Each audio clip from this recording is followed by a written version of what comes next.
Good morning students. তো আজকে আমরা আরেকটি গল্প নিয়ে চলে আসলাম। আজকের গল্পটির নাম হচ্ছে উইল পাওয়ার, মানে ইচ্ছা শক্তি। যেই মানুষের নাকি ইচ্ছা শক্তি থাকে সে পৃথিবীর সব কাজই করতে পারে। সে তার স্বপ্ন যত বড়ই হোক না কেন সে তার স্বপ্ন পূরণ করতে পারে শুধুমাত্র ইচ্ছা শক্তির কারণে। চলো শুরু করি আজকের গল্প। One day, a young man meet with a travels road accident. একদিন একজন যুবক ভয়ঙ্কর সড়ক দুর্ঘটনায় শিকার হয়। He was admitted to the hospital and critical condition. তাকে গুরুতর অবস্থায় হাসপাতালে ভর্তি করা হয়। His two legs here completely crushed under the spending car. একটি দ্রুতগামী গাড়ির নিচে তার দু পা সম্পূর্ণভাবে চূর্ণ হয়ে যায়। Right? Somehow he survived, but his legs had to be cut off. কোনোভাবে সে বেঁচে যায়, কিন্তু তার দু পা কেটে কেটে ফেলা হয়। He entire family was shocked. তার পুরো পরিবার হতভাব হয়ে যায়। They wondered how he will live without legs. তারা ভাবতে লাগলো পা ছাড়া সে কীভাবে বাঁচবে। He close friend started alving him. তার ঘনিষ্ঠ বন্ধুরা তাকে এড়িয়ে চলতে শুরু করলো।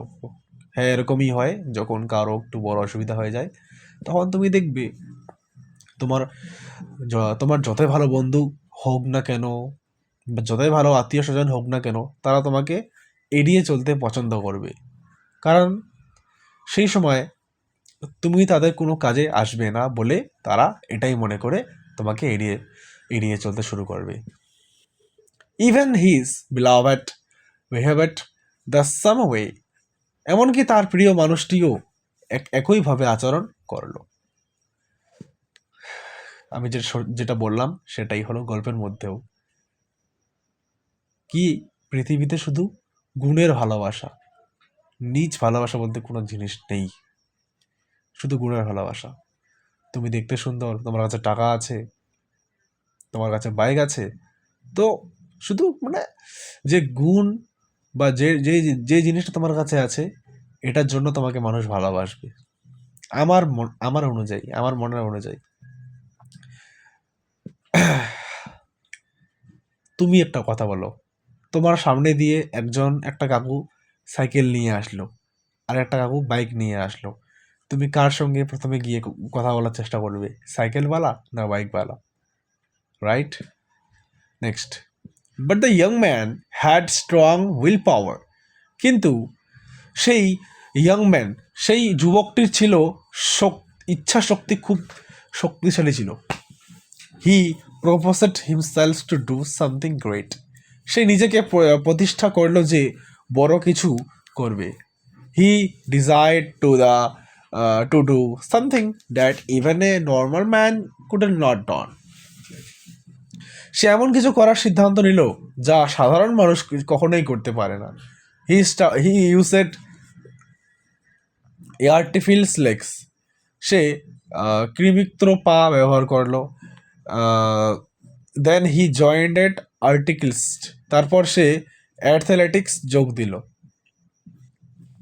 His dream was to be the fastest man on earth. তার স্বপ্ন ছিল পৃথিবীর সবচেয়ে দ্রুত মানুষ হওয়ার মানে যে স্পিডে খুবই দৌড়াতে পারে। After many years of hard work and practices, he succeeded. বহু বছর কঠোর পরিশ্রম ও অনুশীলতার পরে সে সফল হয়।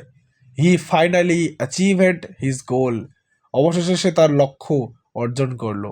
Your willpower is the driving force of your success. তোমার ইচ্ছা শক্তি তোমার সাফল্যের মূল শক্তি। মোরাল শিক্ষা: strong will power can overcome any difficulty. দৃঢ় শক্তিশালী থাকলে যে কোনো বাধা জয় করা যায়। তো স্টুডেন্ট, তোমাদেরকে অসংখ্য ধন্যবাদ আজকে এই ছোট্ট গল্পটির সঙ্গে জড়িত থাকার জন্য। চ্যানেলে নতুন হয়ে থাকলে স্কুল পার্টনার চ্যানেলকে সাবস্ক্রাইব করবেন আর ভিডিওতে একটা লাইক করে দিবেন। দেখা হচ্ছে এরকমই ইন্টারেস্টিং গল্প নিয়ে। সবাই ভালো থেকো, সুস্থ থেকো। হরে কৃষ্ণ।